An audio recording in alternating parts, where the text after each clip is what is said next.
That's good. Hi, good people. Welcome to another episode of Wakile Quick One.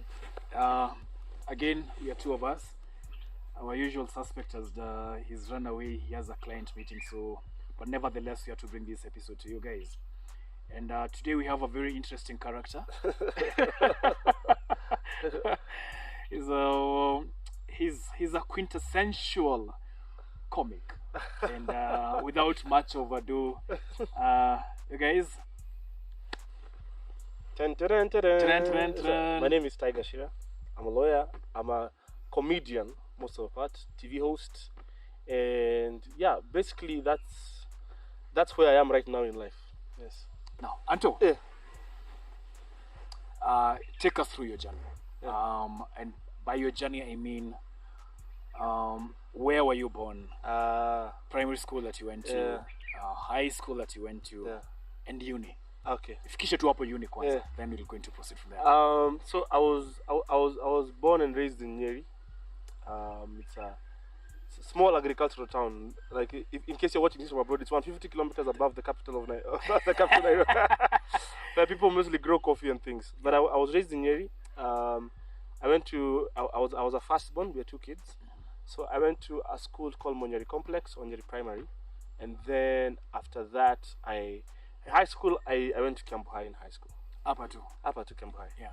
Then after that, that's when I went to KU Parklands. Yeah. Yeah. Ah. Yes. So at this time, Yeah. maybe in primary school Yeah. or high school, Mm. have you figured out this is what I want to do for my career? Ah. What are the conversations that you're having with your folks, with your people? I think my dad had a dream for my sister and I. Mhm. My sister was going to be the lawyer. I was going to be the doctor. Right? Oh. Remember that was a time when everyone was reading Ben Carson, Yes, gifted hands. Gifted Hands, right? So I think my dad read that book and was like, Hey. So then what that meant for me was every school holiday, Yeah. the first half of my day was in the library, Yes. and then the rest of the day I could go and play with I wanted to. And not the library per se studying schoolwork, but the library studying, like just reading for fun. Yeah. So the public library then was free for kids. So but you'd pay 20 shillings if you wanted to borrow a book. Mm-hmm. But it was a very unutilized service. So like I spent a lot of days in the library then. So I never thought about being a lawyer up until I think high school. Because in high school I realized maybe because I was really shy and a bit introverted in primary school. But then I could still talk, but to people who I was close to. Yeah. But when I went to high school, the first art form I ever practiced was dance. Right, so I was a dancer.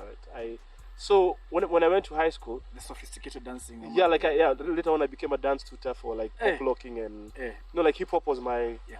So, but before that, when I went there, it's because my dad was very like liberal in a sea of very conservative. Like you're raised in that Christian neighborhood, but your dad is an atheist. You see, so like you're no, but it's not a bad thing. Like it's not something he like. I remember, so like we were raised a bit different, right? Yeah. My mom was very religious. My dad was not. So, Yeah. so I think this Sunday church, next Sunday ice cream. Yeah. So that's how we. Oh, so wait. So you're telling me Yeah. this Sunday you guys are going to church? Yeah. The next Sunday you guys are not going to church? Yeah, you guys are going to ice have cream. ice Yeah. cream. So now we're with my dad. The next Sunday we're with my That's mom. so cool. That's and, cool parenting. So I don't know, but like I feel like it's. I didn't realize it was different at all. You know, when you're a kid, that's just the way life Normal, is. yes, Yeah.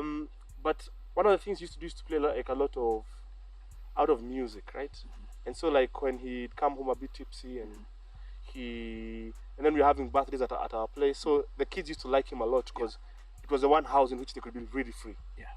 So like he comes, he teaches you the moonwalk. So like you just find him, he was like when everyone had fathers, I had a dad. Mm-hmm. You see, so everyone was just like having a good time. Yeah. But moving on, I think now, but he was very serious about like academia. Like he's a guy who would show up for Parents' Day and just ask why is Form 3 failing in biology. Yeah. Like he had quite a. But so in high school, I met a teacher who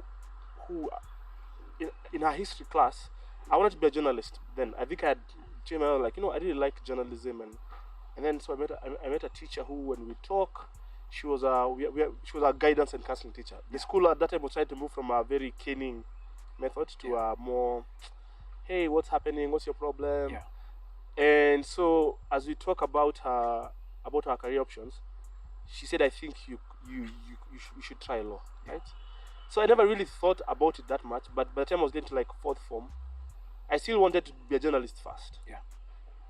But then I started but then when it came time to like choose what you wanted to do in school, I ended up choosing law. Just at least that was a compromise with my folks. Yeah. Like my dad was like, journalism is like, if you like, no, people are if you work in TV, other people come and take your job. We didn't go to journalism school, and so I felt kind of bad about it, but I still chose law. Yeah. So I passed my exams, and that's how I ended up going to law school. Yeah. So in this story, there's something that has come out. Yeah. You're saying you grew up in Nyeri. Yeah. And you talked about being in the library a lot. Yeah. Yeah.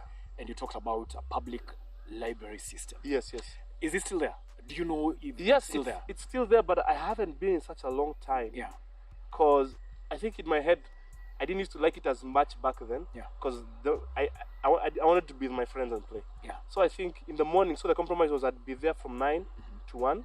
My dad would pick me up, we go eat chips, and then I go play with the kids for the rest of the day. Yeah. You see, so that wasn't too much of a, but I think it's still there, but I don't think it's as well run as it was back then. Yeah. Back then it was they even had a something called a library bus, where it had books on the, so when they take kindergarten kids from public, like just kindergarten kids, and then you dress up that day so that you can be in the bus and read well in the bus. Yeah. And then they take you to the library, you get a tour, and so. And the bus was free. As long as the library spoke with the school, yes, then it would be very easy. It was a small fee, but the school would pay the fee. You see, so it would be like a fee of like 500 bob. Oh, jeez. Yeah, it was. I think in places where public facilities work, they work well. Yes. So I think that was one of the public facilities which I think I really engaged with in my life. Yeah. When I thought it was a some good, a total some good, which was really, because that's when because we don't have money to travel the world. Yeah. But you can travel reading, right? Yes. So you read about ancient Greece, you read about books there, you're reading about African story, and then you know pesetas. So you're reading So the thing is, my reading comprehension became really good for someone my age. Yeah. You see, so sometimes you read too fast and you have to slow down. But it's because I had to come the next day and give a summary of the book that I read that day. Yeah. Oh, it was about this, and then whatever it was. Yeah, but basically the library worked well back then, because a book borrowing for 1 week was 20 shillings. Things that you miss. Yeah. But you took them for granted. Yes, we don't realize how much it was like. Yeah. Yeah. So as I was coming here, I Googled about you, and I'm thinking, oh, this guy talks about Greek mythology. How is that? How did you even? No, it's I think everyone, if you're even here, I'm sure you have some very nerdy interests that people may or may not know about, right? I think as human beings, we're not a block of things, right? Yeah. There are things which we pick up alongside, and so it was those things that I'm not very athletic in school. Yeah. So like in primary school, so I was not the fastest, I was not the strongest. I couldn't play the best football. Yeah. So I would hang out with the other kids at the field, and we just talk about the things we had been doing. Yeah. So it was a mixed day and boarding school. Yeah. So because the boarders could not watch movies and film. Oh. And read and have access to all these things. Yeah. I'd have to watch a movie at home and then come and relay the movie back at them, right? Yeah. In vivid detail. Yes. So it starts tun tun tun wanaandika po wana bros. Okay? So inaanza starring. So you have to because they need to know every single detail. Yes. Even by the time. So and you talk about a movie for close to an hour plus. And then now the boarders would feel they're at home because they were your friends, and then you chill, and so and even then would happen. Remember that was the time I think books like Harry Potter were being a thing. Yeah. So Goosebumps. Yeah. So it would be a case of you get a book, but since the whole class can't read it, it's your job to read the book. Then you'll have to go and tell the guys what happened in that book, and then you read the book, and then you have to tell the class. So by the time that book is done circulating, 5 people have read it, but they can relay the story to the rest of the class. Yeah. And your friend groups.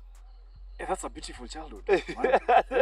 So it's that story for, you don't realize it was good until you grow up. Yeah. So it's that thing for, oh no, ni Expelliarmus. See, and then the thing is, you're not a rich kid. You see, So you're interacting with things when you come to Nairobi later on. You're told those are rich kid things, Yeah. but you are not a rich kid. Yeah. You see, Yeah. you grew up very like your folks were just civil servants. Yeah. And not even like at a senior cadre. Yeah. So like you realize that when I came to Nairobi later on in life, Yeah. that's when I realized Nairobi is one of the few places in our country which has the distinction of where you are class-wise determines the things you find interesting. Yeah. Because my cousins would come and like, oh, why you listen to Ogopa? Caliph are the people we listen to. Oh. You see? But I grew up in a state like me, I listen to all kinds of music. Yeah. I watch every kind of movie. So like there wasn't an association with your class Yeah. and the things you're interested in. Yeah. The rich people who liked reggae, Yes. the poor people who loved hip hop. Yeah. So it doesn't, no, but now when I came close to Kiambu High, I was like, oh, kuna mababi, kuna warui, like kuna wajanjes. Like, oh, this is like, it was such a new thing. Yes. Getting to that place. Yeah, so I think my childhood summarized. So that is, you're learning about Greek mythology when in primary school. Yes, you see. So like it's, so for you're cultivating interests that, and no one chides you for thinking that they're geeky interests. Yeah. You actually sound cool because you talk about all these things so when you're watching when Kina Shrek were coming out, you can tell every character from where the story they're from because you watch Sleeping Beauty, you read all those things. So I think reading for leisure really helped me as a child just enjoy know that there's a world beyond my own. Sasa ushafika hapa, ushamaliza story ya high school. Now you're transitioning to uni. How was your experience in uni? Uni was a very interesting experience for me. Because so before I went to uni, you know that there is that year guys wait before they go to uni. So my folks were not sure what they'd do with me. So I was sent to this place in Embu where it's like my mom wanted me to be a bit more religious, right? So I went to, it's like a camp. It's like Big Brother for Christians. But then it was it was Christian based. So like you'd wake up in the morning, then you read the Bible like for an hour. So you had to read like 4 chapters a day. You know, things like that. And then you had to go, so I studied some sort of theology. And then then you were sent for mission work. So I worked under a missionary for like 2 months in Garissa, a place called Malkamanza. There's a tribe of people called the Munyoyaya. Bro. Munyoyaya. They are Bantu. They're on the cusp of Tana River and Garissa. Yeah, just on the cusp there. But they are more.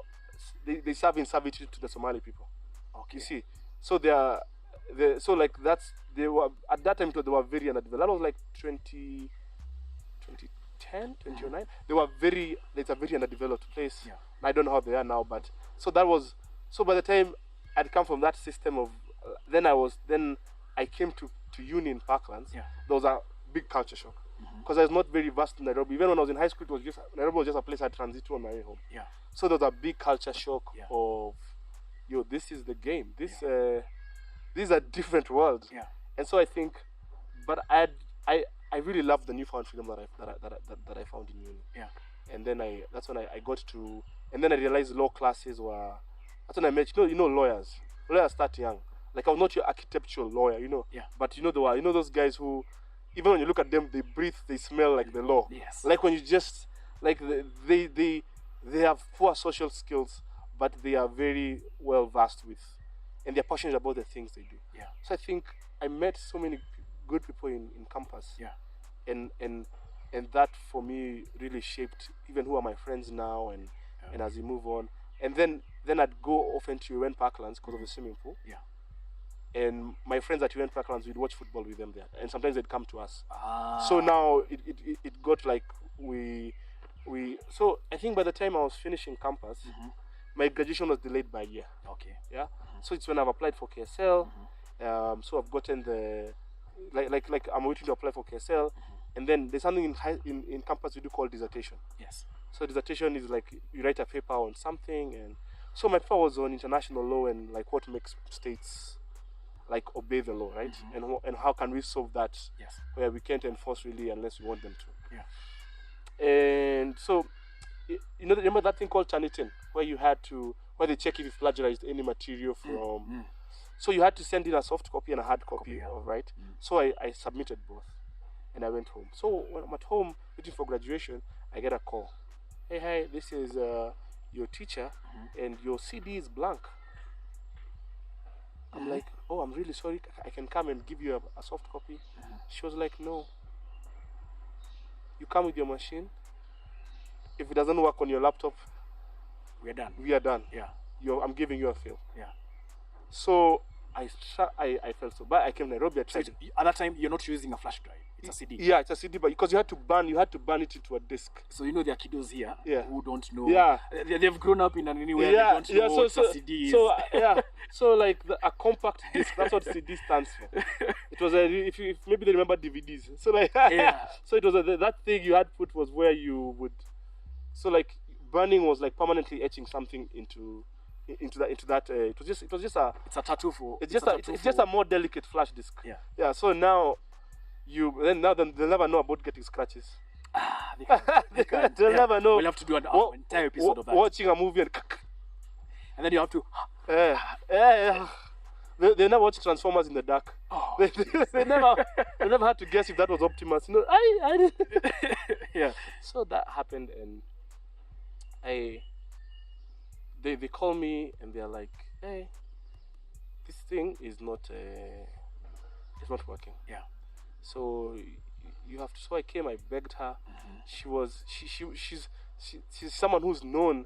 I think every time I still see her trying to run for like seats, and then she's shut down every single time. So I think we know who this is. So like that. She was very cruel. I don't know whether it was racism or what it was, but she was very cruel too. Yeah. And so she said, no. I'll trust me. You're not graduating this year. Yeah. And so that really hurt me a lot because. Everything for me was so I kind of got lost in that phase. I went back home, and for like a couple of months I was selling boda spare parts at my dad's shop there, and I hated it. Like I was like, what is my life becoming, right? Yeah.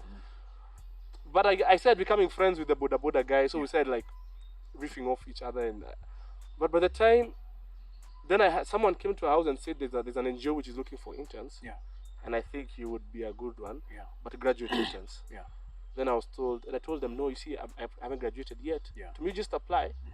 And then as time goes on, if you graduate within that year, then you will be good to go, right? Yeah. So I went to the interview. They were looking for a communication intern, a legal intern, a programs intern. Yeah. So by the time I got there, I did the interview. I didn't even want that job, to be honest. But I didn't want to stay back in Nyeri. Yeah. So finally, the job was not in Nyeri. Yeah, it was in Nairobi. It was in Nairobi. Yeah, so I come, and then I get called. I'm told, yo, bro, we got the job. Yeah. And the job was because someone who had at that theology place I was in Embu had recommended me as someone she thought would hack this kind of life, right? The beauty of connections. Yes. Yes. And that's meaningful like, ones. Yeah, and that's like 4 years later, you see. Yeah. And so like let's talk to this guy. Yeah. So we spoke, and I got the job. Yeah. So I was an intern for like that year where I was waiting to graduate, and I was hoping I graduate a bit earlier. Yeah. But then that didn't happen. So the thing was, I had to self-report myself. That hey, listen, because I didn't want it to blow up on me. I know I was supposed to, because they had been asking me for my certificate, but I'd only given them my transcripts. Yeah. So they're like, hey, listen, this is what's going to happen. I went to my boss. I knocked at his door. Hey, I just want to tell you that I was supposed to graduate, but I don't think I will because of 1, 2, and 3. However, I don't want to be dishonest at my workplace. Yeah. That happens. You know what he says? Don't worry. Even me when I was finishing campus, kuna mtu alinisumbua sana. Don't worry, just go back to your desk. You're doing a good job. I'm like, what? I was so confused. Yeah. So now I went on for a while. So when my tenure was coming to an end there. So now I could, and that's when I could finally graduate at the end of that year. Because the supervisor I got the next time came and looked at my thesis and was like, he didn't even ask questions. He just gave me an A, and that ended like that. Oh, for real? Yeah, just like that. Just like that. I was like, yeah, don't worry. Yeah. Do yours, because I was like, hey, Mr. Wambu, you're not telling me anything about like, no, it was good. Don't worry. Yeah. And then So, but then, so now I'm applying to go to KSL, and then at the same time, someone at the job where I'm at, they they can't they're leaving. They get a new job, right? Yeah. But they were like very like 3 cadres ahead of me. Senior. Yeah. Yeah. So, but I used to work under them. Yeah. So, that month I'd been told just fill in for them as we get someone new for the interview. So they were interviewing for the new job. Then there was just, why haven't you interviewed for the job? I was like, I thought here you first. So like, no, you just interview for the job, Yeah. and then we'll figure things out. Yeah. So I interviewed for the job, and then at the end of the interview, they asked me, so if we give you this job, I mean, no, they asked us, why, is there something you'd like to tell us? Yeah. I told them, you know, if you give me this job, you won't have to train anyone new. Yeah. You won't have to do anything, like, to be like, this interview process never happened. Yeah. I'll just go back to my desk and we all move on. Yeah. They looked at me and then they laughed. Yeah. And then they went on with their lives. Yeah. And then later on, that's when I was told I got the job. Yes. But I wanted to go to KSL. Yeah. So I tell my dad, yo, I got a job, but I need to go to KSL first because, you know, like, you have to be an advocate. So for the first time, I think he was a bit vulnerable. He was like, hey, what's up? Remember, last year you would have gone, because I was a bit set financially. Yeah. This year, I don't think you will hack. I don't think I can, because also him was going through, like, at the job, he was having his own life problems as well. Yeah. So he was like, hey bro, this is not going to work. So you just do the job, and then in the future we can figure something out. Yes. And that's when, so I saw, like, it was a big deal. I felt sad because I felt like this is another delay now.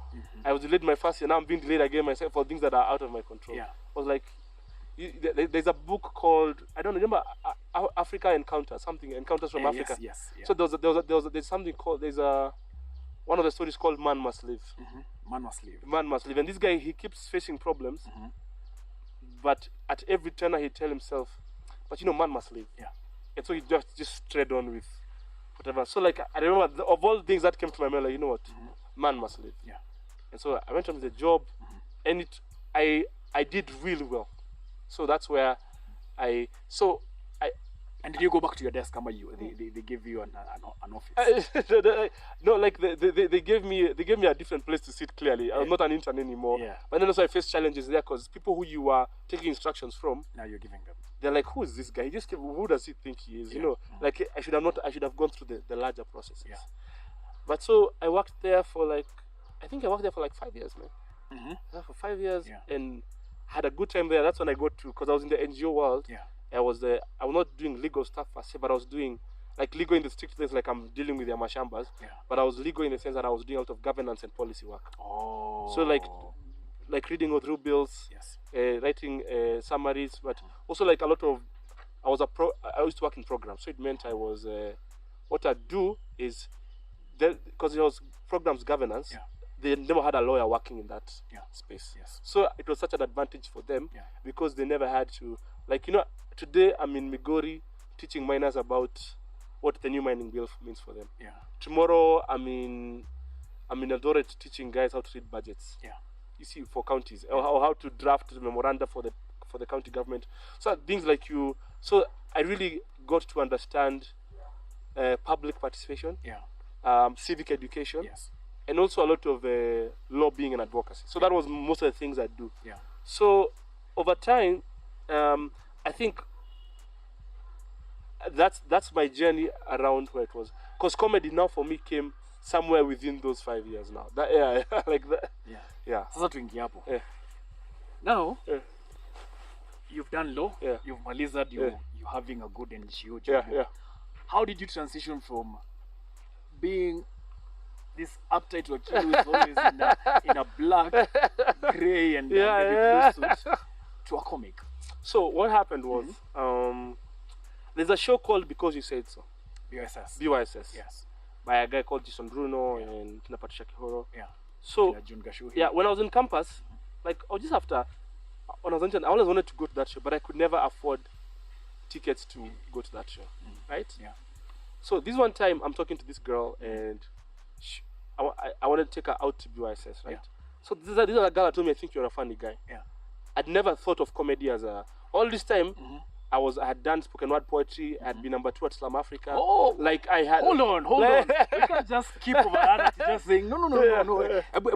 Can we just Okay, go back to that? okay, as well? okay. So all this time I'm lawyering, right? Yeah. But I also have an artistic side, right? Yeah. So when I'm in campus, Yeah. I'm part of a dance crew, Yes. right? I'm part of a dance crew, and it was during the step up rage of. So the beautiful thing is, since I'd come from school, and so my friend, he's also a lawyer. He's called Kibuja. Oh, the MC. Yeah, the MC. Ah. So Kibuja and I were schoolmates in high school and in campus. Yeah. You see, so he meets, he's like, hey bro, but don't dance. He takes me out to a place where we dance together. You see, so I was very hip hop oriented. Yeah. So at that time, we went on our crew. We won something called Sparfest. So it was a cool deal, and I felt like I had a belonging. Yeah. But now later on, the problem with the dance required a lot of togetherness. Like you can't just dance by yourself. Yeah. You need other people to coordinate. Yeah. And so as life moved on for everyone, the dance crew broke up and we moved on with our lives. So however, we got to a place where I at one time my friend had left a laptop in my care, and I happened to watch Def Jam poetry. And I was like, this is so interesting. I want to go watch this more. So I went to a place. What is Def Jam poetry? Def Jam poetry was the African American space where they would use poetry and spoken word to just talk about life. Okay. And I was like, this is such a good thing. So one time I see an ad in the newspaper that says a place called Daz Restaurant. They have a thing called Slum Africa. And so Slum Africa was a place where poets would gather together and they'd like not battle each other, but they'd do poetry and they'd be given marks and all those things. Yeah. So I went and I watched these guys and I was in awe. Like, we can do this in Kenya. Yeah. Like, they're such good poets. And then that's when I got into the poetry scene, right? First as a budding person, but then they used to use me because they needed someone to write for them contracts. Yeah. So at that time I was like third year or so that time a lot of rage was going on about intellectual property. Yeah. So they asked me to come and give a talk on intellectual property. Yes. I was scared, but I looked at my notes and I said what I could say, right? And then I started writing as well. So when I finally became brave enough to travel Slum Africa, I was number 2, not the second last one I had tried. But then the judges would say, your problem is there's too much humor in your poetry. Even when you talk about serious things, you use too much humor to talk about. And I was like, okay. But then it got to a place where I felt that just because I was in the job, I was doing poetry, it felt like poetry was not giving as much as it took. Yeah. Like, it required you to come for practice, it required you to, but then some days you're bumped up, like you're like, it was supposed to be like number 3, or like they put you like, they make you start when you call all your friends, by the time you're coming, you've finished performing. Yeah. So they'll never know if you're a comedian or, a poet or not. Yeah. And so I kind of I'd quit being artistic. Yeah. I was like, no, let me just focus on my job. Yeah. And so by the time BYSS, someone telling me, I think you're funny.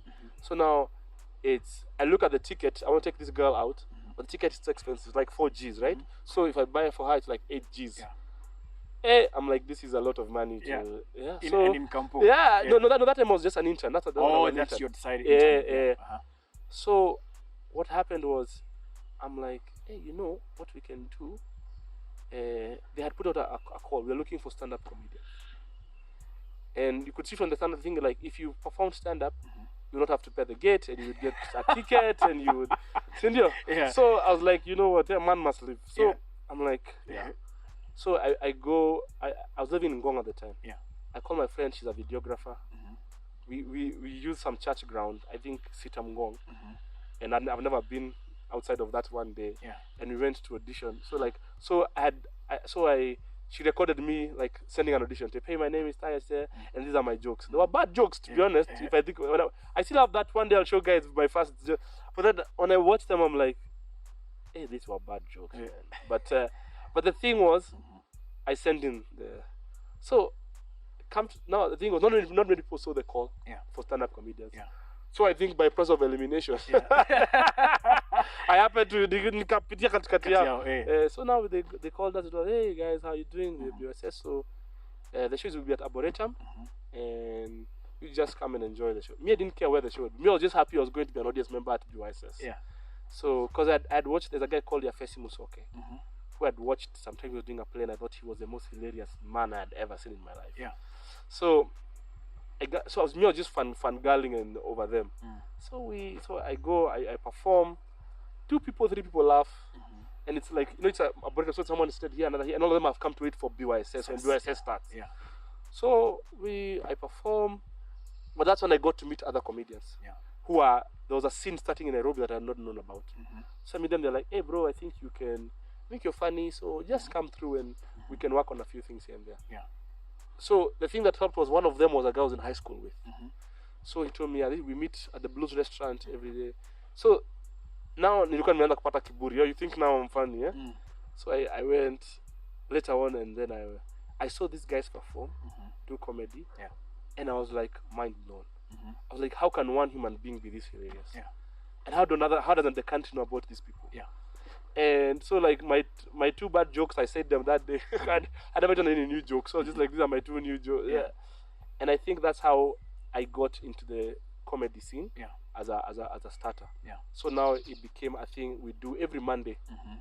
Every Monday from work. Now, because I used to live in Ngong, and there was so a lot of traffic. So I'd come to town and meet at the Blues, and we'd share the jokes we were writing. Yeah. And so that's how Pole Pole now. I then went on to, like, as things happened. Now I said I was going to take this like uber seriously. Yeah. And I read a book called The War of Art. Sun Tzu. No, that's The Art of War. Oh, The Art of War. Yeah, talking about The War of Art. It's called by a gentleman called Stephen Pressfield. So The War of Art changed my perspective about art and how seriously I should take it. Yeah. So the premise of the book is, like in life, when you're trying to achieve something great in life, there's a force, just like gravity or called resistance. Like, have you ever wanted to do something, a great idea you ever had, and when you're about to implement it, you first wash your house? Yeah. That's resistance at work. Like it manifests itself as the postponement of something, or like he says, resistance is such a big force that if you don't organize it, it will beat you to a pulp, right? He gives an example of someone like Adolf Hitler. Hitler was an art student. Yes. Right? He went, and then he didn't work so much at art, then he ended up being what he ended up being. Yeah. So like resistance beat Hitler. He would have been a great artist, Yeah. but ended up choosing the political way and doing what he was doing. Yeah. So like he was saying, if any great venture you want to do, if that requires either moral courage, or it requires spiritual courage, or it requires just a big endeavor. Like he says, like you'll get a dream in life, and immediately that dream comes, the resistance hits you Immediately. like why it can't happen. Yeah. Bro, najua, okay, you can start next week, or you don't have enough cameras, or it's not perfect yet. You, like, so he talked about resistance as a thing for, like, you have to recognize it, then you have to beat it, right? Yeah.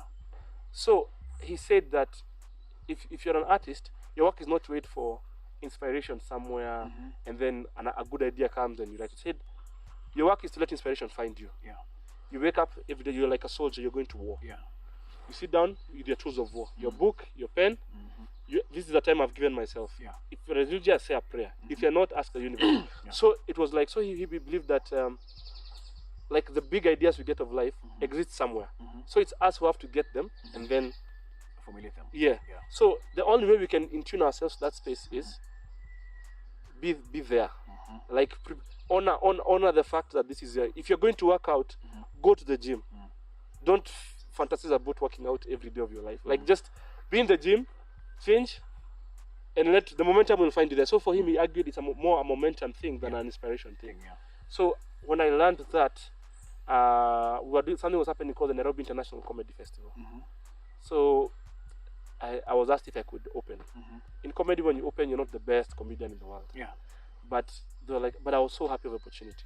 So I felt bad, but then I decided I was going to work on myself so much. So I ended up writing new 10-minute sets every single week. So by the time we are meeting with my friends to discuss, them they've written, for 1 month they've written 1 joke.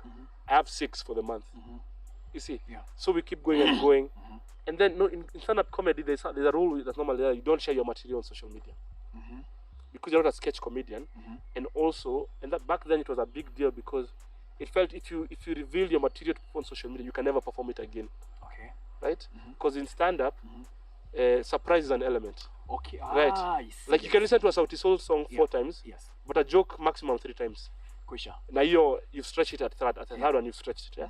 So that's why even in America, when stand-up comedians are doing tours and they're working on their material, you don't have a phone. You don't get into their venue with a phone. When you get in, they take your phone and confiscate it. Oh. Yeah? You watch the show, you get your phone back, right? Okay. So you can never record because he's working on a special he'll do in a year. Yes. But he's testing all this material to see what works and what doesn't work all this time. Yeah. I So didn't know that. yeah, you tour across many states. Yeah. And then you test this joke. So by the time he's doing that 1 hour you're watching, it took 6 years to make that 1 hour. Oh. Okay. You see? Yeah.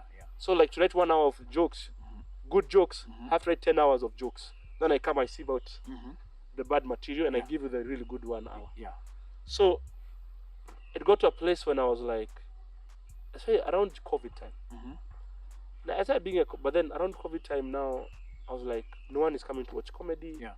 And I have a couple of videos here. Yeah. So that's when I did I shared one of my very first videos that went viral on Twitter. Yes, on Twitter. Not even on Instagram. And Twitter that rarely happens. That's when I did the whole being a Kenyan lawyer and so that when I was like, oh, law is a braille of careers, blah blah.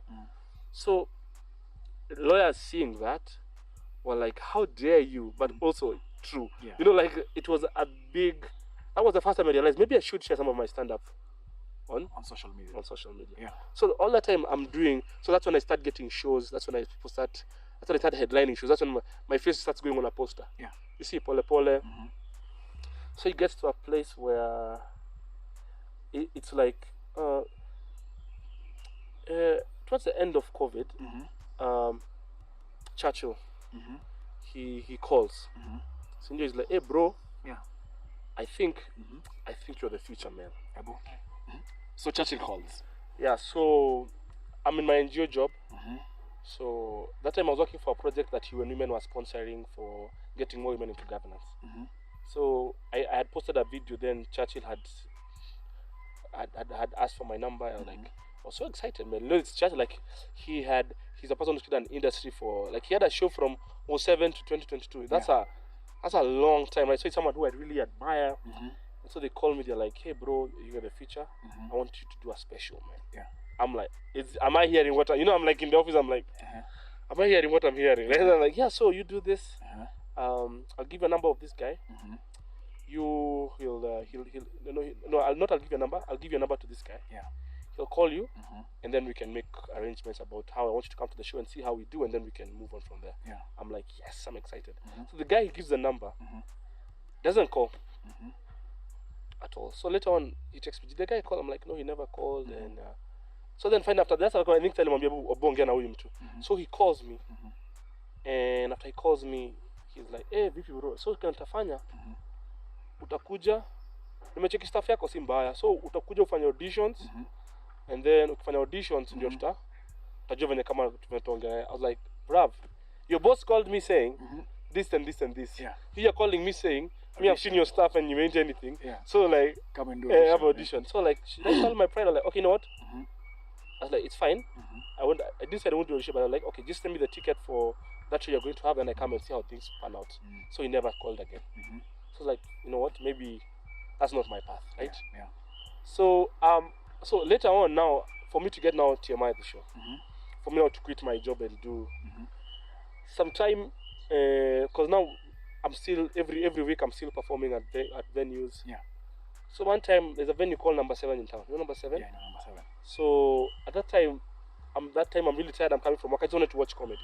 So I find some white people over there.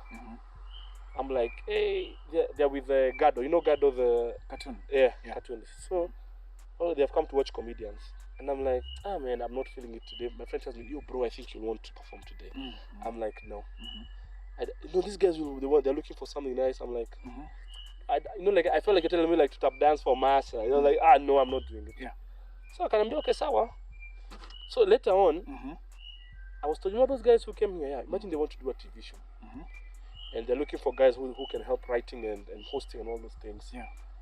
And they liked your material, man. They've been watching your videos that you've been posting online. So you see, the thing comedians are not supposed to do that I was doing. Yes. Now someone elsewhere has gone through all the material that I've been posting online, right? They're like, and they won't talk to me. So I was working on Lenana Road that time. I get a call from Gado. He's like, yo, my friends from America want to meet you, right? And I'm like, okay, sure. Where do we meet? But then, but I was scared. Maybe it's far. And then, so it turns out it was just up our Quality. What's that hotel called at Quality? Yeah. So okay, whatever that place is called. Best Western. Yeah. So we meet at Best Western, and Gado is late. Typical African. So it's just me and the white guys for like close to an hour. So like, hey, how are you? Then we start talking about comedy. So that time I'd been researching a lot of comedy. I've been doing a lot of research on comedy. I've been just like writing down things or books. And so these guys started talking about comedy. What do you like about comedy? I didn't know all the time it's an interview that's happening. Yeah. So we are talking. They're like, oh yeah, we are. Then finally they told me, oh, we have a show, and we think we'd like to work with you for one of those things. Yeah. I thought they were interviewing me to be a writer on the show, right? And I would have loved that. Yeah. So like, yeah, so we'll call you, be a writer on our show. Yeah. Like so, I was like, yeah, sure, I'd love to write. My passion is just like, I like the comedy. You know, we talked about like the science and the art of comedy. You know, comedy has rules. The rule of three, how I do suspense, something called callbacks. Like, I taken a very academic approach to comedy at that time. Yeah. So now, by the time we are finishing that, that's I think end of 2020. Around November. Then these guys just go back to New York and they're silent, and I never hear from them again. But no, February 2021. Yeah. It's 2023 now. I think then I just put everything I've said a year ahead. So February 2022, my comedian friends start getting calls. Yeah. Yo, what's up, man? We're starting the show and we want you to be on the show. And be a writer. And I was like, you know what? I felt sad that I was not chosen. Yeah. But I felt happy for them. Yeah. Having been like being told you can do this, and so you can be writers. And like, yeah, you guys even need any help. So they started being, they started being given assignments. Yeah. Like as a writer. So all that time, me, I'm chilling. Finally, Gado calls one of his he talks, chief. Makosa kwangu. Wajua, he's Tanzanian. So when he speaks Swahili, you can hear the Tanzanian coming out. Yeah. Wajua, nilikuwa nikupigie lakini it's like, hey, God, what is about? I think you're the guy we are looking for. I think you're the guy we are looking for. So like, but I don't want to assure you anything. But you'll be sent a Zoom meeting link, then you'll be told more. Yeah. So it was a Wednesday, I've now forgotten. Yeah. And so the Zoom link comes in. So he told me the person was going to me. So I done research on those people and the things they'd done. Yeah. So the person who wanted to talk to me was he was the head writer for Jon Stewart at the Daily Show. When Jon Stewart was doing was head Daily Show. Yeah. His name is Kevin Blair. So Kevin was not there so he was like, I want to meet the person who's chosen as the host person, so I can get a feel of who they are. So he's the one who used to write jokes for Obama for their White House correspondent dinner. So like I'd been reading how he sees the world and how he was a writer and everything. And so when we talked with Kevin, he was like, yeah. And then I think we have the right guy for the job. And yeah. So like I had to act like I was cool. So we'll start on this day, we'll start shooting. I'm like, okay. Okay. Like, I have to thank you very much. I think this is a good endeavor. You know how all the English you were taught that tries to and the accent that you have. Yeah. So like, you have a good time. So we'll be in touch. Yeah. Calls. I start like, yeah. I like pumping the air and everything. I think that was the first time in a long time in my life where I actually cried. I don't know that because life had been that good or that bad. So I went home. I was like, yo. At this time, have you told your folks? Have you told No, I'm not. You're like, just keeping to yourself. Yeah, I'm like, is this happening? Like, so I didn't tell anyone I hosted that. So I was hosting a comedy that I hosted so well. Like, like you have like energy that like, these guys know who I am now. Like, so now because what I didn't realize was during the interview, they wanted someone who was a comedian but also understood governance and policy. Oh. You Oh, yes. So that was my area of expertise. Yes. Meeting my area of where Passion. I passion, right? Yes. So when they asked me this, I'd be like, yeah, actually, when I worked with, I did something with Transparency International, Yeah. and what came out was that a lot of youth don't think that. So we're just talking about the problems facing Kenyans, Yeah. and the things I'm passionate about, and what do you think will be the thing that we should tackle as a country, and talking about why I think, and all the they asked me which comedian do you like, I'm like, so all this time it was because I got the job because of being a lawyer and being a comedian. Yeah. So that intersection Yeah. of understanding issues and simplifying them for people. Mm. Because you see that paved way from my job where you get a big fat bill and you have to explain to like Mama Mboga. Yes. You see what this means? Yeah. So I have to sit down, I have to write this into slides. Yes. I have to make funny things. Yeah. I have to make jokes with people as unajua madini venye iko tukiwa hapa shamba ni yako sijakata. Madini ni ya serikali lakini pia bangi ni yako. So like when you're like those things where I tell them like why they want to know why does the government feel they own this part of, and if it's on my land. Yes. Why is the government entitled to the minerals that are from my land? You see? So now you have to make all those jokes where you draw for them. Yeah. Kila kitu iko hapa juu, mimea, bangi, ni wewe. Chini, serikali. So like all those things I had to try and make fun of during budgeting when I had to tell the guys, sitaki kuona mmefika huko haki yetu. Waambie we have brought a memorandum today, we are not the same as before. Then like so all those things where I'd have to take very big issues and translate them to people who would not understand. Unlike maybe a conventional lawyer who talks to people who generally understand the law. Yes. Like when you go to court, they know what summons are, what all these things are. So now my job now was just doing briefs for my boss on what this means. He's like, nipatia raia. So now doing that for raia now translated to now doing the comedy gig for. So now all this time, that's when now for like a month I don't tell anyone at work because I want to also end well. Because that time I was also getting really frustrated at work because there was I had a lot of work was coming. A lot of people had been fired from my workplace. But the thing was, so a lot of work had landed on my desk. Yes. At the same time, there were no pay increases. You see. So I was getting frustrated because the way NGO world works is they send you money and you work on a project, and then you tell them your staff costs. And so I was feeling bad because the staff costs that were allocated, the donor would be told I'm getting, was not what I was getting. You see? Yes. So I was getting increasingly frustrated with the more work and less pay. Yes. And I only got more money if I traveled to some here and there.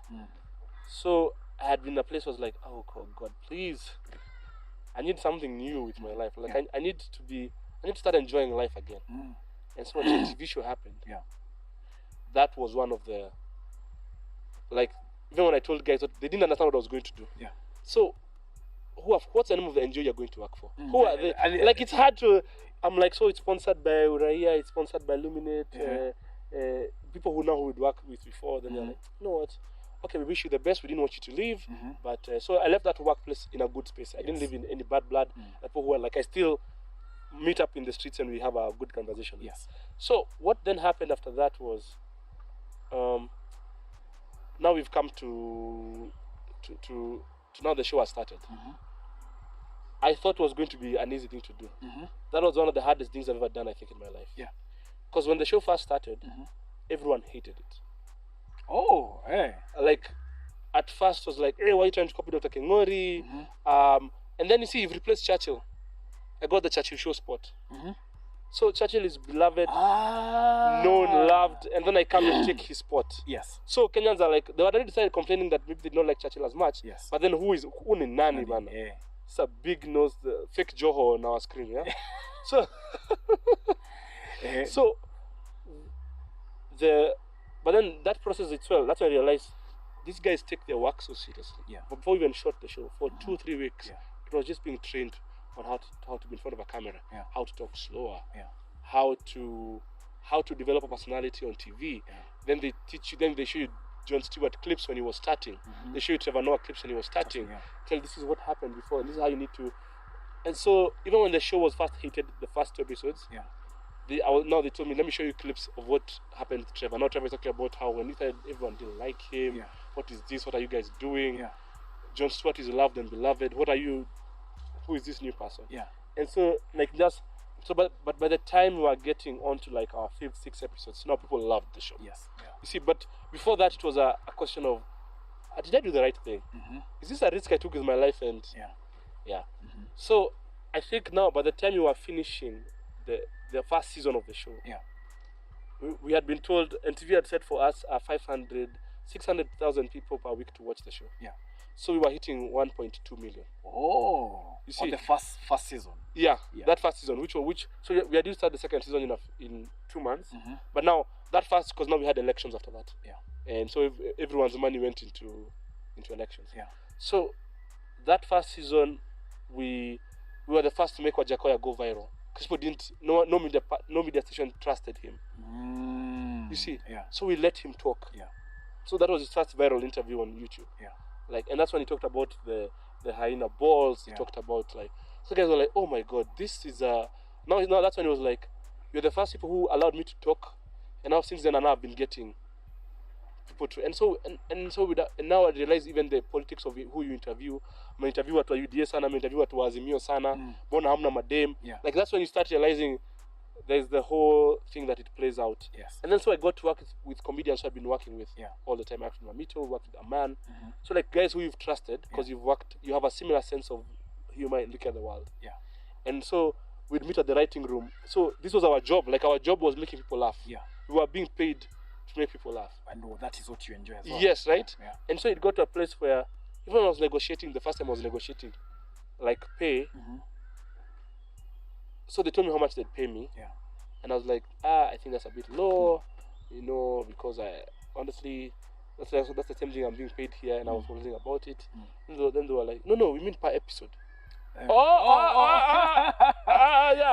Come on, Evo, guys. Okay, so if you insist, if you insist, yeah. So I think that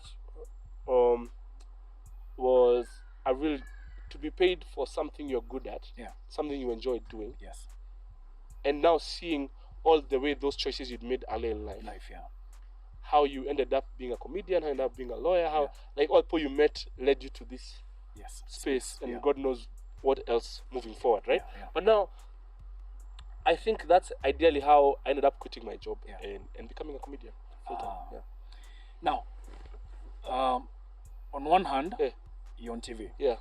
Now, how can you compare that to being a stand-up comedian where you're not on TV? How's that? So stand-up, the beautiful thing is stand-up. The beautiful and the ugly thing is the feedback is immediate. Yeah. Oh. Yeah. you don't have to wonder, did I do well? Apo. And Kenyans are one of the hardest people to make laugh. Yeah. Because Kenyans will come to your show to find out if you're funny. Yes. They'll pay to see. I don't know what I'm saying. Okay. Yeah. There's something here. There's something here. Yeah. Even when we were starting the stand-up scene, it was a big deal of Kenyans are so egotistical in how they are, as we laugh at intellectual humor. Yes. If it's not intellectual, we are not going to laugh. So it's like, but for us to start going viral on people wanting to find us, it was Kenyans using us as a status symbol. Yeah. Like celebrities come to our show and then start taking clips saying, this is my kind of humor, this is the humor I enjoy. And so like us, we're like, we'll let you have it. Yeah.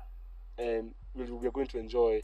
So that's how people got to know about us more. And so during COVID especially, stand-up comedy, our scene was good because the other scene, the one for Kena Churchill, they depend on really big numbers. Like they go and fill out a stadium, 1,000 people, 12, and so they moved to a town. So they couldn't do that. Ours, we were still getting like 20 guys to come watch. Now it's more than 20. But I'm saying back then, so we had, the time the government opened a bit during COVID. Kidogo gave out a bit regulations. Okay, then like, now it's no longer 7, we can take it to 11. Yeah. And bars can now have to close at 10, So now restaurants, now guys had nothing to do. They couldn't go out and dance. Yeah. There was still that you had to maintain some feet. Yes. So guys would now stand up offers sit down entertainment. I can just sit down and laugh. Yes. So we grew during COVID. Yeah. COVID was the thing that grew our stand-up scene. Yeah. When all other scenes were dying, you guys were as we were like iko sawa tu. Wafungie kabisa. Yeah. But so now moving on to stand-up you can tour. Yeah.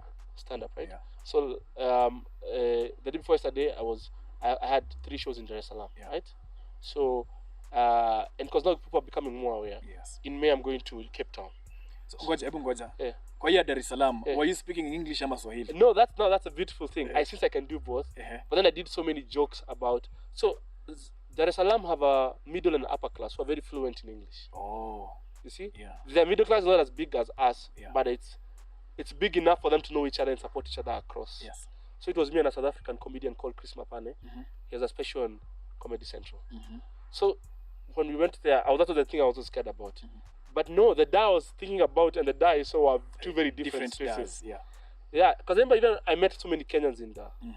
I even met a lawyer who had a matter at East African Court who said, nimeona kwanza nipitie hapa kwanza nicheke kidogo. Yes. Yeah. So even in Dar es Salaam, their comedians, they mix it up.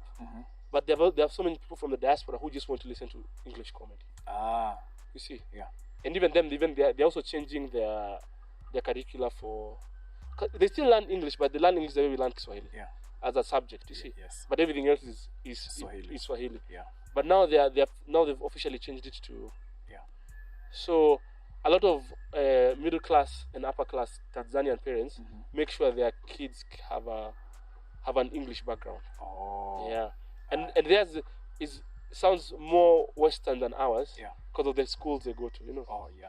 But it's still almost, you know, it's not like the Kenyan Costarian one. You can hear it coming. You know the Kenyan Costarian. Ile kizungu ya joho. Yeah, ile na nimemention na kuna zile consequences zile. Like you can, there's that. Yes, there's that. So theirs is a bit different, but that's the one thing I learned. So the beauty about being a stand-up comedian is you get to a place where you can tour. Yeah. People will want you to come and make them laugh. You see? Yes, yeah. Unlike when you're a sketch comedian. Yeah. A sketch comedian, we only will laugh at your plays on the phone. Yes. And there's space for everyone like that. Yeah.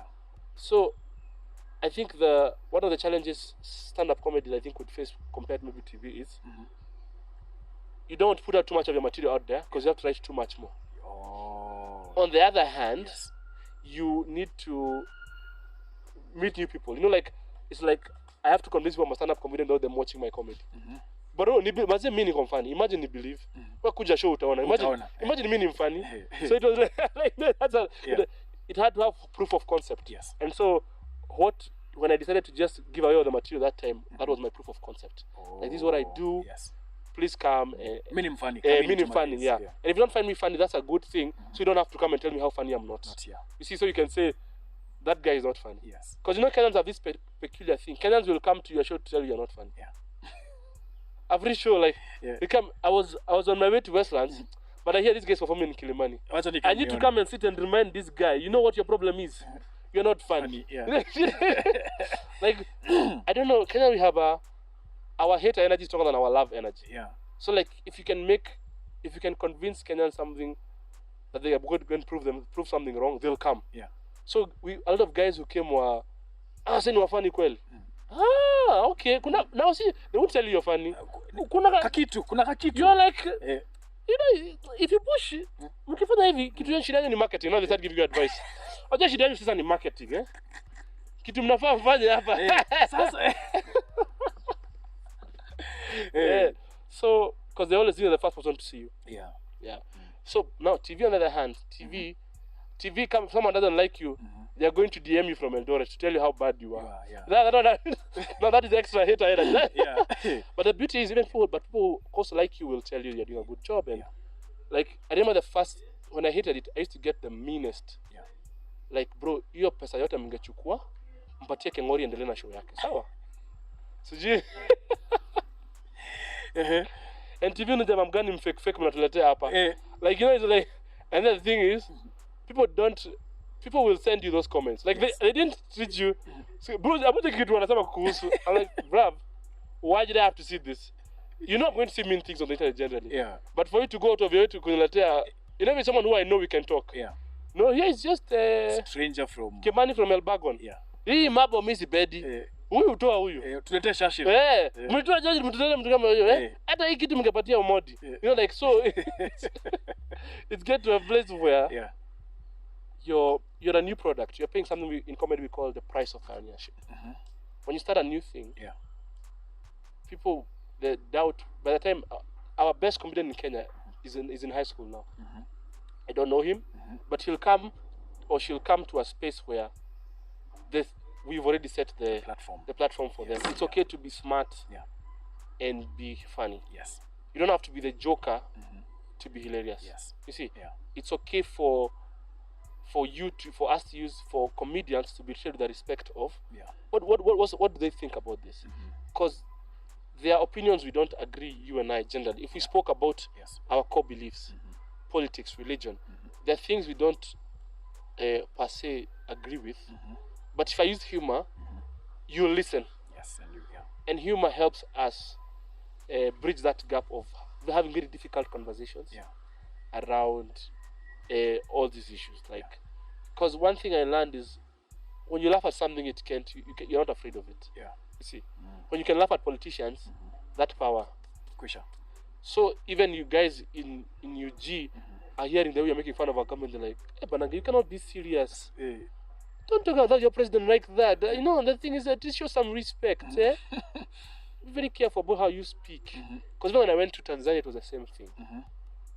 The first show I did some political jokes, I did some love jokes, I did some life jokes. And you could feel the tension in the room when I got to the political stuff. In Kenya, you can hear everyone is like, so that's later on I'm like, hey, wajua, political jokes hapa. Just be a bit tread lightly. So tread lightly. Yeah, you never know who's in there. Yeah, who's in the vicinity. Yeah, because then I can just go back to Kenya, but the people, the organizers who will live, will have problems. You see. Yes, But Kenyans, we have that. We're very bullish. Yes. So you have to tame that aspect of you. At least younger. That's when you want to double down. Yeah. But now you respect I'm leaving you with the problems that I'm. I'm preaching. Yeah. But I think TV. That's the difference between TV and is that TV I don't have to see my feedback immediately. Yeah. TV I shot on Saturday. The show is airing on Sunday. My haters will find me on Wednesday. Yeah. You see. Yeah. But comedy, it's like, hey, what jokes do you guys want? Yeah. Funny ones. Yeah. It's like hakuna nini hapa, it's, and also the thing is the highs in comedy are so high. Yeah. But the lows are also low. Yeah. There's a time when I was starting comedy, I got a gig at this big bank, which you may know of. It was doing a merger. It's now a merged bank. But at that time, it was doing a big merger of two big banks. Yeah. And we had been called to Ngong Race Course for them to come in. They had been told they are comedians. So they brought everyone from all the branches. Yeah. So there was an open bar, but it was closed until everyone finishes their speeches. We finish our comedy. And then the bar is open, and then Yashinsky performs. So it's me. I'm between them, an open bar, and Yashinsky. Yeah. Clearly. I'd been set up to fail. Yeah. So we go up there, hey guys, so them these are laughing. Hey, I went to South Africa the other day, and because they looked at me, started clapping. I was kicked off stage. And the thing with Ngong Race Course, they had spared no expense. So my face is here, my face is also on that big screen, my face is also on that big screen. So you will never hide your face in this town, my friend. No, I won't let Jama. And I was clapped off stage, and then there were so many people in that network. I couldn't network singa ita Uber niende nyumbani. So I had to stay somewhere. Like you're sending your friends niende drink pale kwa ile open bar. Yeah. Okay. What's that? Are you done with what you're doing? Just 5 minutes. No, I just want to say that you've done a little bit. Your session is going on. Okay. Alright. It looks like what if Muthama went to school. It looks like what if Muthama went to school. What if Muthama went to school. I hope he hasn't had. No, he hasn't. Yeah. So Sandio, we are. So this side of the screen, yeah, it's your face. This side of the screen, it's your face. It's your face. Katikati ni wewe. Someone from Kitui has seen how bad you are. Someone from the branch in Kilifi has just seen how bad you are. The Lord one niggas are there looking at, so what's this fear? Yeah. So by the time, so the laws are so low. Yeah. Because people associate comedy as something inherent, not something that you can get better at. Oh, okay. See, I used to be a bad wakili, and now I've improved over time. No, you're not fun, it's you. Yeah. You're the problem. Yes. Comedy is shida ni wewe. Yeah. Oh, Jesus. So I think, but now the highs are so high that you like you want now to eat the world. You Yeah. know? Yeah, but it's basically that. Highs and lows are really Oh, okay. So do you think you'll ever come back to the traditional practice of law? Part of me feels it's an unfulfilled journey for me, Uh-huh. in the space that I still have a lot of respect for the practice. Yeah. And because the problem is now most of my friends are lawyers. Yes. Like when we sit down and we talk, when we meet together, they talk about the law. The clients are giving them problems. Mashamba imefanya nini? Mi nisikia hii kwanza, sikia hii joke kwanza. Uh-huh. Yeah, but I think it's not a closed door for me. Yes. It may not happen this year or next year, but it's not one of those things which I say I will never, ever do. Yeah. Because honestly, I believe that, and I think it's something lawyers especially suffer from. For lawyers, being a lawyer is such a big part of their identity. Yeah. And I don't blame them because, you know, when we're in school, we are taught, you know, we call each other counsel, we call like Senior. like it's who I am. If you take that from me, then who am I? Yes. You see? And one thing life has taught me with is our identities are not written in stone. TV show, yes, now. Yeah. Comedian now. Yeah.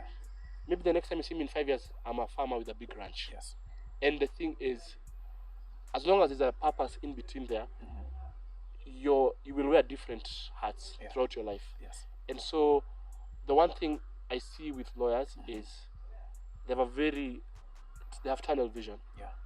I become a lawyer, I do senior stuff, I do this, and those are good things to do. Yeah. I'm not really critiquing things because a lot of work goes into it, Yes. and people don't see the amount of work that lawyers put in every day. Yeah. But in a sense of let it be something you do, Yeah. not something you are.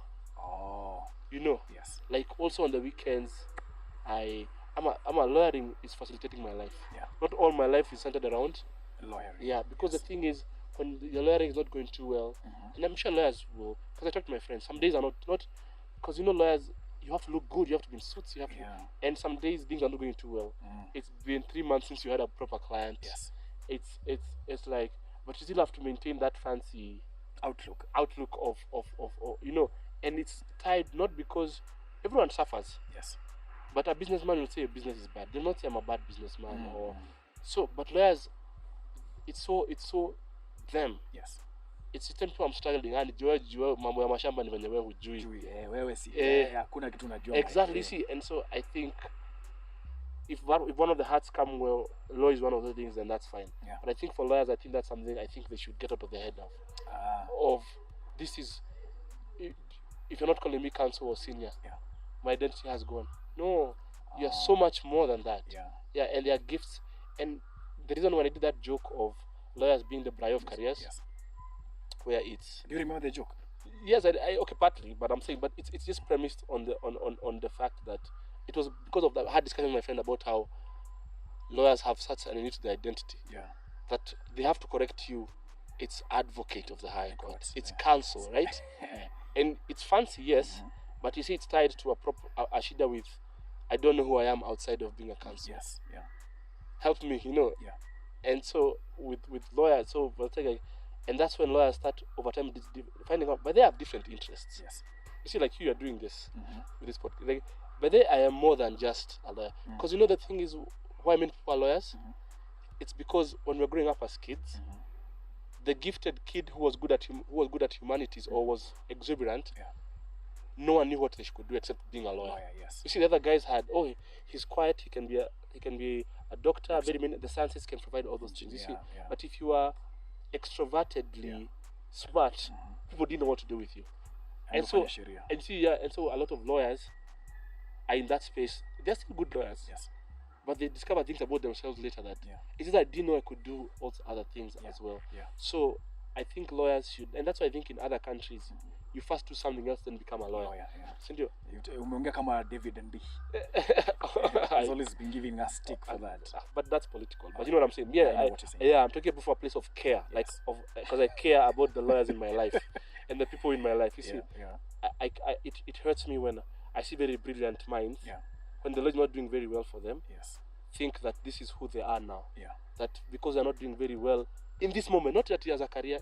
And sometimes if you go on a dry spell for 3 months, it feels like your world is crashing down on you.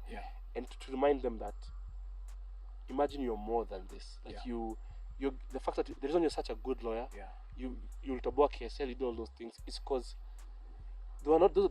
Your identity made these things happen. Yes. But these are not your identity. Yeah. It's because you're smart. It's because you talk well. You're gifted, and I think branch out. See what else you can do other than the law. Yeah.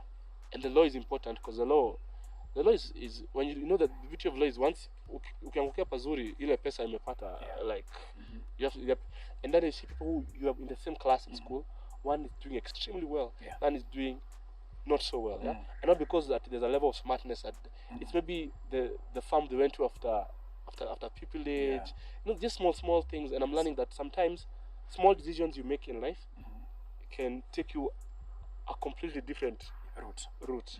And so there's always a space of coming back to a better one. So I think where you find yourself, because I'm sure if you talk to your lawyers, they'll tell you no lawyer will say that where I am now is where I always wanted to be. Like very few will. Many thought they'd have done much better. Yes. I was also telling guys how when you're a kid and you watch Suits, you're like, this is Harvey Specter. Yeah. Micros. Then you realize just how much more accurate George Mahakamani is. Yeah. Like you realize, and yeah, I think that's it. Yeah. I think because you've already preempted what I wanted to ask, but now you've already answered it about the different journey. Just like you remember when Shakespeare says a man has many entries. Yes. Yeah. I mean one entry. Kesho. So that's a good point to end up the show. Yeah. And probably maybe you can just say the final word to maybe this kid who is struggling with the folks trying to convince the folks. I want the folks are trying to tell you know what, go and get a white collar job. This what, but what is that one message you can tell the kiddo? Probably you are cut for this as well. Okay. Yes.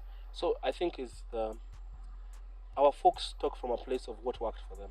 Yeah. You see, because they grew up in a space where the guys who got those jobs, it worked for them. Yeah. So they don't say those things because they hate you or you know I might not to create conflict with you and your folks. Yeah. But this life is yours, right? At the end of the day, this life is yours, and follow that dream. Yeah. And there is space for you to follow both vocations. Yeah. Like you're not one thing. You see, if let's say you become that lawyer, and you can still go on and do one of the people who are doing amazing things in this country, you'll find out they have a low background somewhere. Yeah. Because all of them were made to do this thing that ended up being there. Yeah. But one thing I'll advise you is, even if you end up doing that passion project you love so much, you will still have to work hard at it. You will still, even the things you love will still be hard. Yeah. You see? Yeah. I hope you like the passion thing you have, not because you think it will be less hard. You know that people who realize you always think you always want to be a musician. Yes. Until you become a musician, then you know how difficult and it you is. realize just how you'll start admiring liars from afar. You see, so the thing is, even non-white collar, the white collar jobs are light because of their stability. Yes. Or seeming stability now that we think about law. But the thing is, it's a big risk deciding I'm going to be a comedian. Yeah.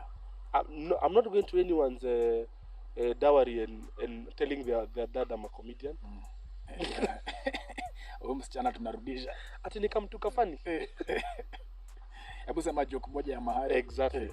So at its core is follow that blue collar. It's never too late to start. Yeah. I feel like the problem is we feel like your life is set in stone at 25. Everything has been set in stone. No. Yes. Yeah. Did you ever watch a movie called Soul? It's an animation movie where I think it's by DreamWorks, but it's about a middle-aged man who's like playing jazz and trying to find his calling. Yeah.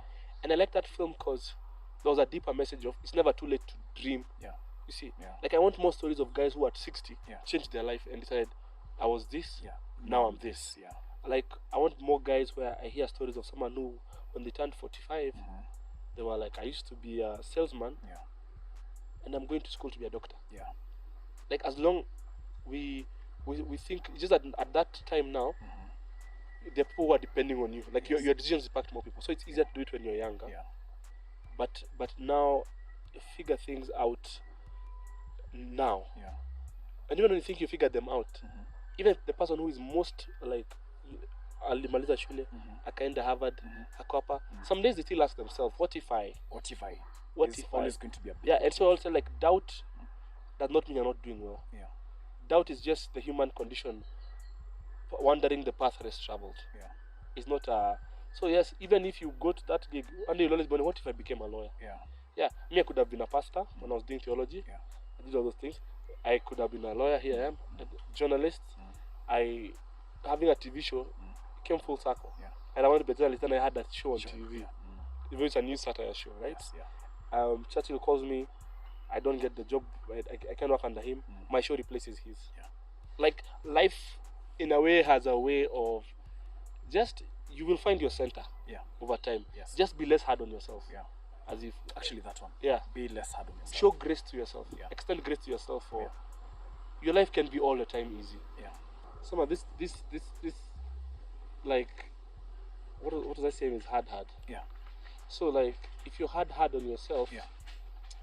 you're becoming your folks. You thought your folks were too hard on you, but you realize you're becoming hard on yourself. Yes. I'm still saying be disciplined, do your work professionally, but don't be hard on yourself for your bad days, especially if it wasn't your fault. Yes.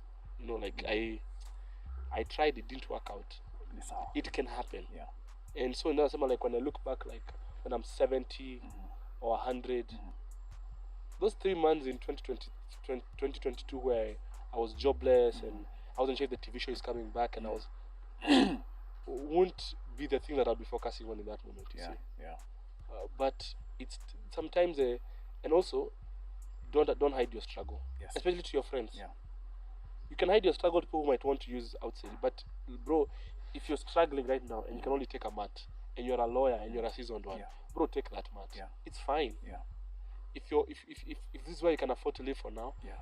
go. And do it. It's just that's just where the story of where you are in life. Yes. Don't, because you'll be very bitter with yourself when you realize how fake of a life you're living. Yeah. Your friends can tell you, you're be like, yeah, I'd love to, man, I would love, but sai siko poa. Yeah. But bro, got a TV show. So the days when you have, you also extend grace as accordingly. Yes. It helps you be like that. You're more empathetic to that friend in your group who you'll notice. Siku hizi, Kuna shida. yeah. So you can be like, hey man, are you fine? Yeah. And then they'll trust that if you spoke about your struggle, Yeah. it means you're comfortable enough listening to theirs. Perfect. Yeah. Perfect. So and this is especially for lawyers because we're a career that's built on hubris. Yeah. You know, it's like you can't just be a lawyer in court. Hata ukitoka, they need to be. You need to be wakili. Yeah, wakili. See, it's wakili a quick one. Yeah. And that when you're struggling as a wakili and Yeah. the wakili is not wakili, it's fine. Yes. Okay. You but work hard, as in get your connections, find those people, but in that moment, usijinyonge. Yeah. Yeah. Don't be a comedian. Comedians the rate ya kujinyonga ni very. Oh. Okay. Yeah. Okay. Yeah. Ladies and gentlemen, that was a beautiful show. That was a beautiful talk. What you guys can do is wait for the episode to be out and keep on subscribing. Kwisha, tumeruka nje.